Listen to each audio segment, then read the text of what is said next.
For more update, please subscribe our Gossip American News YouTube channel and press the bell button. The courtroom was silent, the kind of silence that buzzes in the ears, where every breath feels like a confession. Denise Richards sat at the stand, her hands folded tightly together, a tissue clutched between her fingers. Cameras were forbidden inside, but that didn't stop the invisible audience. The millions waiting outside the courthouse doors. The ones who had once known her as the glamorous actress, the smiling reality star, the woman who always seemed to find light in chaos. For years, Denise had been quiet about her marriage to Aaron Fipers. To the outside world, they were the picture of calm, a new age couple speaking about energy and healing and the power of the mind. But behind the locked doors of their home, she said, that energy took a darker form. What began as love, an intense, magnetic connection, had turned into something suffocating. At first, she told herself it was stress, maybe anger, maybe misunderstanding. He was intense, passionate, unpredictable. But then came the nights she couldn't explain, the bruises she hid beneath makeup, the headaches that wouldn't stop. One day, she woke up and couldn't remember how she'd hit her head. Another, she found herself dizzy and disoriented after what she said was a fight that turned physical. 3 times, she whispered on the stand, her eyes glistening. 3 times he did it so hard I felt something snap inside my head.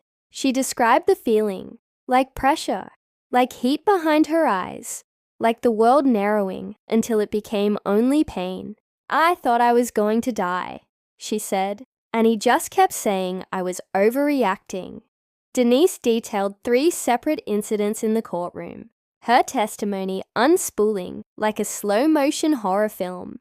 The first was at home, an argument that started over something small, a text message, a look, a tone of voice. She said Aaron's temper flared. His eyes went cold, and before she knew it, he had pinned her against the wall. Her head struck it once. Twice. She didn't remember the rest, just the pain when she woke up the next morning.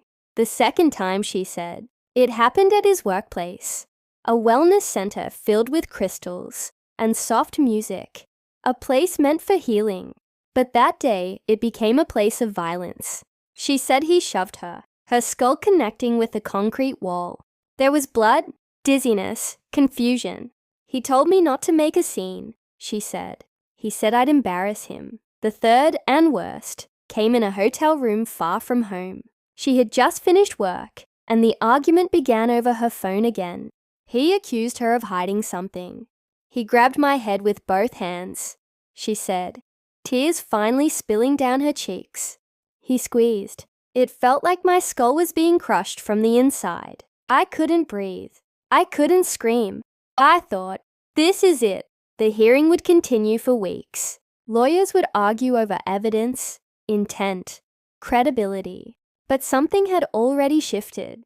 For Denise, this wasn't just a legal battle. It was reclamation. For years she'd been defined by others. Actress, wife, scandal, survivor. Now she was taking ownership of her story, one painful word at a time. She once said, in a quiet interview long ago, people think strength is about not breaking, but real strength is breaking and then standing back up. Thanks for watching this video, and please subscribe our Gossip American News YouTube channel for more update news.